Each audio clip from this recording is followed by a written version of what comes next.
Oh boy, Oilers fans. Oh boy. Oh boy. Welcome to Game Over Edmonton, part of the Game Over Network, where we are recapping and discussing the Oilers 4-2 loss to the Vegas Golden Knights. The Oilers had this thing in the bag. What the heck happened? The Oilers had this in the bag. There was no way. I legitimately thought there was no way this team was losing. There was a couple moments in this game, though, that made me think that maybe, just maybe, Vegas was going to come back. And the big turning point of this game was the Ryan Nugent-Hopkins penalty halfway through the third period in the offensive zone. That was the turning point. We are going to discuss it. But first, let's discuss kind of the game as a whole here in the first period. Welcome, everyone tuning into the live stream. I hope you enjoy your stay. Make sure to hit that like button. Make sure to share the Game Over Network and Game Over Edmonton on all your socials.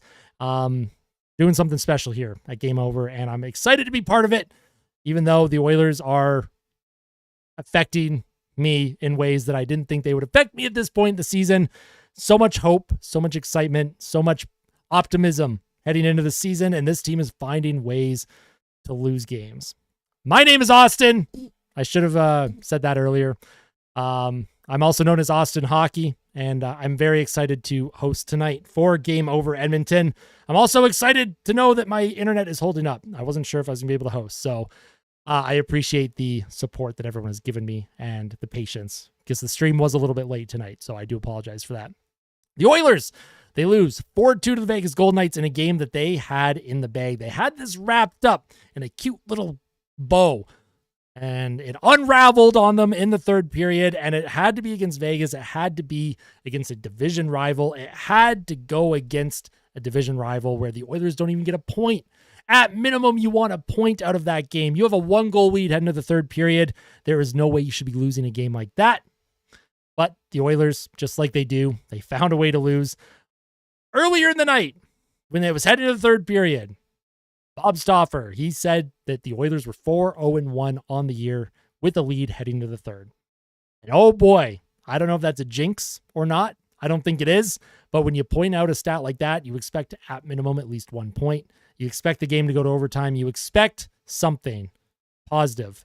The Oilers played well. I thought they played good. You had one defensive miscue in the first period. Vegas is up 1-0 after one. Jack Eichel, great breakaway, great move on Stuart Skinner. There's absolutely nothing that Stuart Skinner could do on that breakaway goal for the Golden Knights. But you know who could have done something? Maybe, possibly on that first goal for Vegas was Evan Bouchard. Now, Evan Bouchard, there was something that I discovered tonight on the NHL website, NHL.com. You go to their game center and you can watch the highlight of the goal, and you can also kind of watch like a puck tracker. There's like a cool little puck tracker. I forget what the actual name is called, but you can see the like 10 seconds before the goal. You can see all the players on the ice. There's like real-time player tracker movement with the puck. Really interesting. I loved that. I loved seeing that. But watching it obviously on the live stream, Evan Bouchard decided that he just didn't want to back check. Him and Jeff Skinner.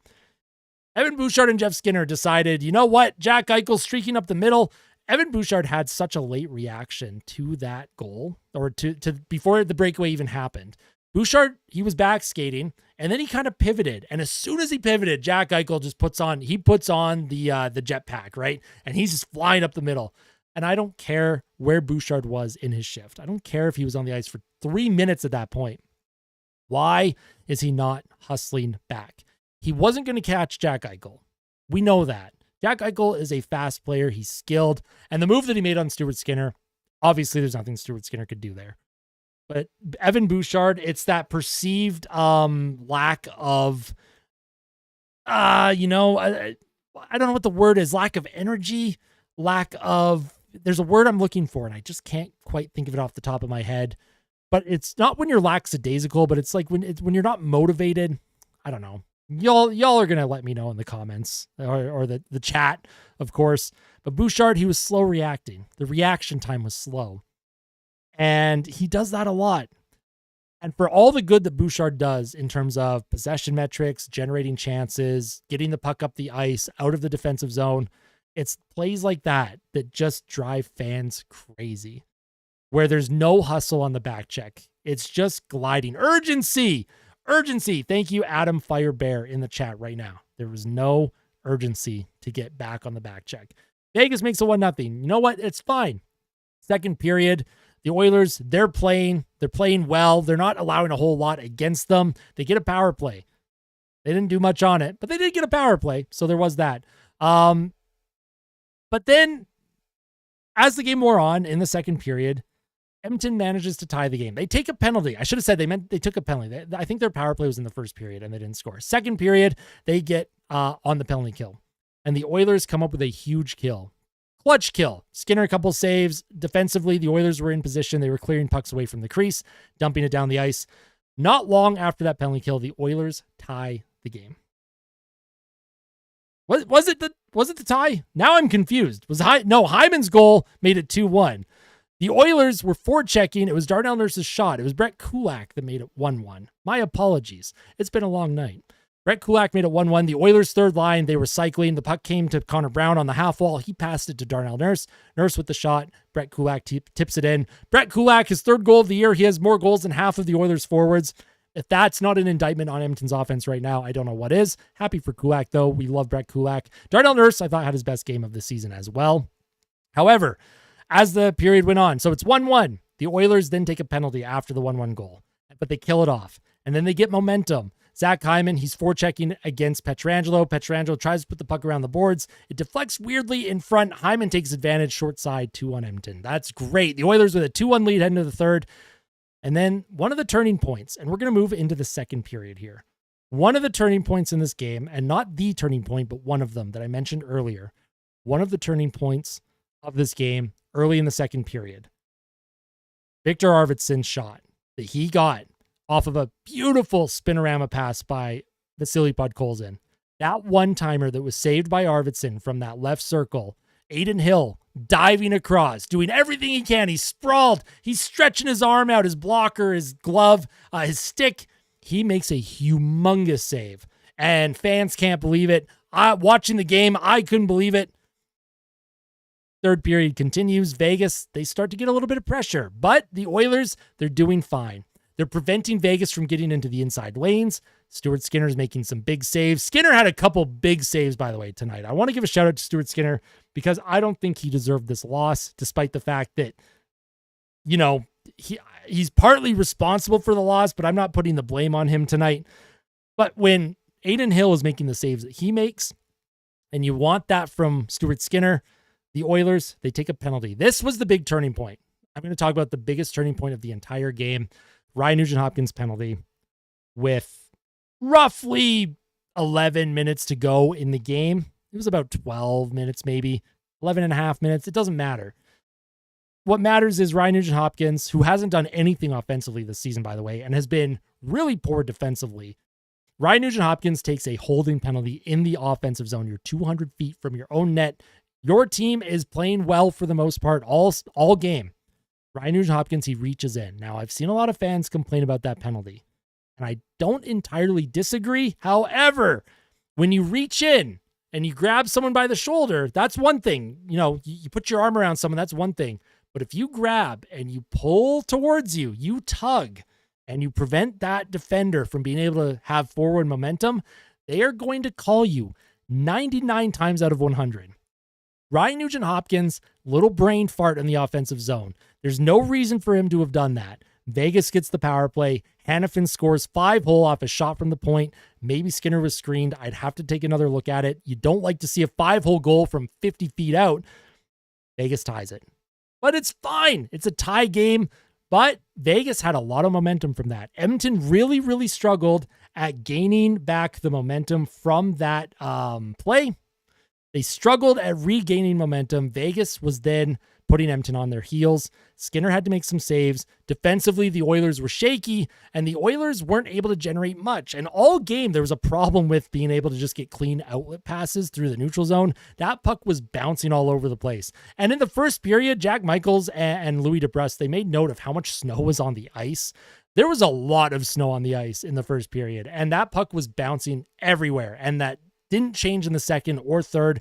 The Oilers really struggled at making clean zone exits, but that's how Vegas plays. Bruce Cassidy coach teams. They are so disciplined in the neutral zone. They make your life miserable in the neutral zone. They make your life a living hell in the neutral zone. And defensively, the Oilers, they were forced to dump the puck in numerous times. Pretty much all game, Edmonton would try and dump, and then they chase. But Vegas is so good. They're so mobile on their back end with guys like Hanifin, Theodore, Pietrangelo. These guys, like Vegas's defense is mobile.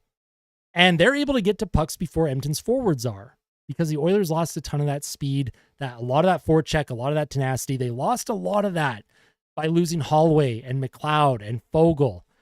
And as well as some of the players on Edmonton played tonight, like I thought Enrich had a good game. Corey Perry had a good game. Janmark, Derek Ryan. These guys played well, but they don't have that speed to be able to play a proper dump and chase, and they don't have the physicality to play a proper dump and chase style game. Edmonton's bread and butter is on transition, on the rush. But Vegas, they prevent you from attacking off the rush. So what do? You're forced to dump it. Edmonton played into Vegas's hands all game. And despite the fact that they probably deserved to win, Vegas, when it mattered, they made the saves when it mattered. They capitalized on special teams when it mattered. And then they scored late. That 3-2 goal, it's upsetting for numerous reasons. One, you want Skinner to make a save there because he played so well throughout the rest of the game that it sucks that we gave up a goal with 40 seconds left in the third to lose it. And two, Evan Bouchard. Just like on the first goal, he's kind of in no man's land. He's late reacting. The urgency's not there to try and block a shot. He kind of waves his stick at Hanifin, but it doesn't matter. The shot beats Skinner glove side, and that was the game winner. Of course, Edmonton with the net pulled. They try and get it in deep. It comes to Nugent-Hopkins along the half wall. Nugent-Hopkins loses possession because, of course, he does. Nugent-Hopkins hasn't been able to hold on to a puck for more than 5 seconds all season long, it seems. Puck goes around the boards. Vegas clears. Mark Stone gets the empty netter. 4-2 Vegas. Final. And it's upsetting because this game was winnable. This was a winnable game against a division team, and the Oilers are now 1 game below 500. They could have been 7-6-1. They are now 6-7-1. And now the game this weekend against Vancouver becomes even more important. Even more important. Obviously, these games are always important. It's not like these games aren't important or anything. But the Oilers completely blew their opportunity to beat a division rival in regulation, gain some points in the standings, and then feel good about their game heading into Vancouver. And we're also going to talk about Connor McDavid. Connor McDavid did return. I feel like I haven't talked about McDavid or Draisaitl or some of the top guys. So let's head to the third period where we're going to discuss some of Edmonton's, more high-end talent. Connor McDavid, who was projected to miss 2 to 3 weeks, ended up missing like a week and a half because he's inhuman and he's just a cyborg. He's a robot at this point. We all knew McDavid was not human when it comes to his hockey abilities, but maybe, just maybe, they rushed him. And I'm not saying that McDavid was any cause for why the team lost, but McDavid was definitely a step behind. And you could tell the line shuffling that happened to get McDavid back in the lineup. Guys were kind of struggling with on-ice positioning.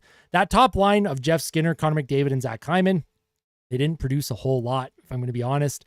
They really struggled at driving offense. They struggled at getting a lot of chances. Now, McDavid had a couple rush chances, a couple good individual looks where he's skating up the ice, he's skating up the middle, dangles a couple defensemen. He had one good play. He had a 2-on-1 with Zach Hyman, looked him off, tried to go 5-hole. He's done that before in the past. It didn't work out in the second period, and that's fine. And if Connor McDavid wants to play, you obviously can't tell Connor McDavid you can't play, because if he thinks he's good enough to play, he's going to play. But at the same time, the Oilers, I felt, without McDavid in the lineup, looked more cohesive. They looked more structured. And it's like McDavid gets back to the lineup and the team goes, you know what? Let's rely on McDavid to maybe produce some offense. And you can tell a lot of the lines tonight, it's like they were just waiting for McDavid to go out and do something special, which is, McDavid does special things all the time. But McDavid, it's hard to ask that from him when he's missed a week and a half. He hasn't been doing full practices with the team, as far as I'm aware. I know this morning he did morning skate. But for Connor McDavid, it was kind of a tough game. It was tough to watch. Like I said, he had individual moments of speed bursts, but Vegas did a really good job shutting him down. And the team looked a little out of sorts when it came to offensive cohesion, when it came to the structured side of the game. And the Draisaitl, Podkolzin, Arvidsson line once again played well. Probably one of the best lines, if not the best line for Edmonton tonight. Other than, I would say, maybe the fourth line. I really liked Janmark, Perry, and Derek Ryan tonight. But Draisaitl's line, I just, as much as I love Podkolzin there, because he does all the little things right, he hits. He set up Arvidsson for what should have been a goal in the third period, and Arvidsson was just absolutely robbed by Adin Hill. He does everything right, but that line is not producing goals. And the team right now is not producing goals. And I don't know what the answer is. I really don't. And if anyone has any questions or any thoughts about that right now watching the live stream, any comments, let me know, especially as we get close to heading into overtime here on Game Over. Leave your questions and thoughts. I will interact with you because at the end of the day, Game Over is about you. We have members from all over the country for every Canadian market, part of the Game Over network. Make sure you check them all out. There's also merch. Merch link is in the description below. Her shirts, hats. If you're looking for that holiday gift for a hockey fan in your life, make sure you check out the merch at Game Over. Not just for Game Over Edmonton, but just the Game Over network in general. There's some incredible products out there. I have personally ordered my own hat and mug. Thought I had my mug in the room with me. I looked behind me. It is not on the table. I was going to show it off on stream. I forgot to grab it. But in terms of wasted potential tonight, a wasted opportunity to get yourself back in a good playoff spot and feeling good going into Saturday's game against Vancouver, it stings. It stings losing a game that late to Vegas. Justin says at least the Bouchard extension might be cheaper now. You know what? That is a potential silver lining, because if Evan Bouchard continues to play like he has for the rest of the season, that extension is going to be very, very cheap. Like, we're talking in the $5 million range. Like, you can't give him more than that based on that kind of defensive urgency. And like I said, as much as he does well on offense and as much as he helps drive the play forward and out of the defensive zone, when you play as much as he does, especially in late game situations where you're tied, you're trying to get that go-ahead goal, you need to be able to handle the defensive responsibilities as well. And it's those mental lapses that have driven Oilers fans just crazy for the last couple of seasons, because we know what he's capable of. We know he's capable of better defensively. We have seen it. We've seen Evan Bouchard be very good defensively.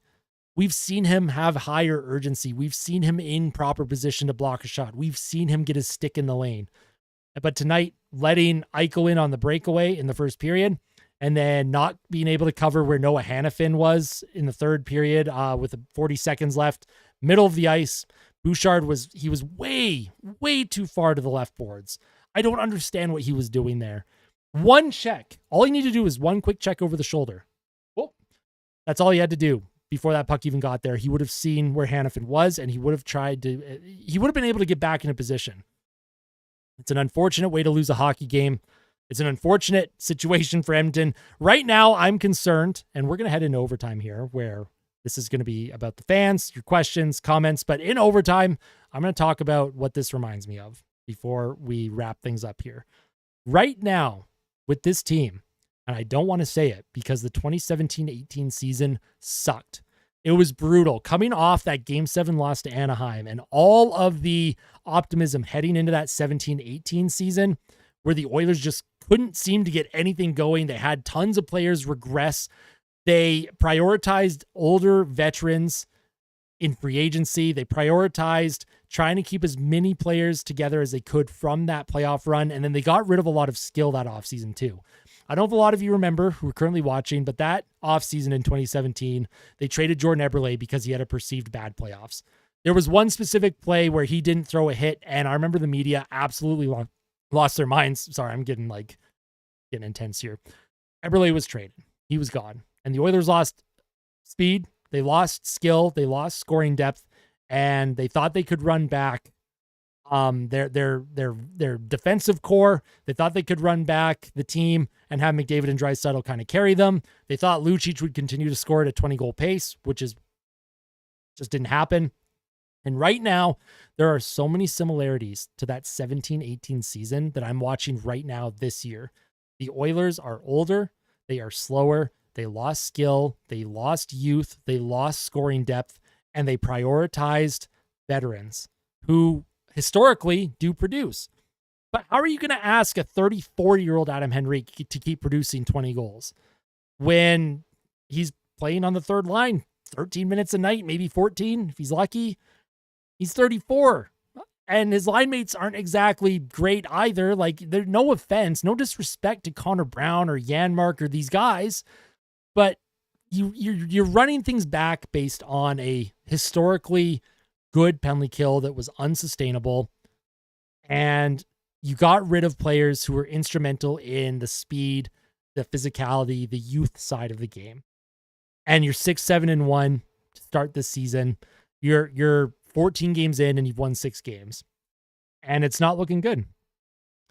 Break Them Alls Down asks, what point as Oilers fans are you in panic mode about the season? I'm like, if panic mode is at my head level here, I'm at eye level. Panic mode is going to set in very, very quickly. If the Oilers lose in regulation to Vancouver, and if they lose in in a similar fashion to tonight, big problems.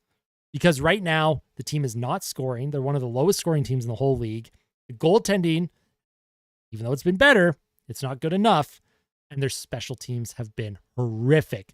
Oh my God. I've never seen a power play struggle this much. This power play didn't even struggle this much during the Decade of Darkness. I don't know what is going on. This team is too good for that to happen. And then, of course, the penalty kill. They can't get a save. They can't get a kill when it matters. And I don't know what to do. I don't have the answers, so therefore the panic level is starting to rise. Justin asks, Oilers have the 3rd worst penalty kill percentage in NHL history after the first 14 games with a 59.5% rate. The loss of speed and depth in McLeod, Holloway, and Broberg is huge for the penalty kill. I cannot agree with you more. I completely agree with you, Justin. That penalty kill had guys like Fogle. It had McLeod. It had speed. It had tenacity. It had some youth. And right now, it's not working.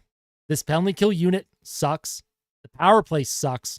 And the goaltending on the penalty kill also sucks. You need a save from your goaltender, because at the end of the day, your best penalty killer has to be your goaltender. But you also need to have a penalty kill unit that can find a way to get the job done, even if the goaltender is struggling. And neither has happened this season. What's up, Vinny? Vinny says pain. Just one word, just pain. I could not agree more with you, Vinny. It's incredibly unfortunate. I don't have much else to talk about from this game, other than thanking everyone for tuning in to Game Over Edmonton tonight. Of course, we will be live once again after the Vancouver Canucks game, and hopefully the Oilers find a way to win that game. That is a must-win game. We are now in must-win territory here in Edmonton. Every game, especially against division rivals, is absolutely must-win. I don't care that it's only November 6th. I don't care. It is must-win territory. Panic level is rising. Panic level is going to set in if this team does not turn it around.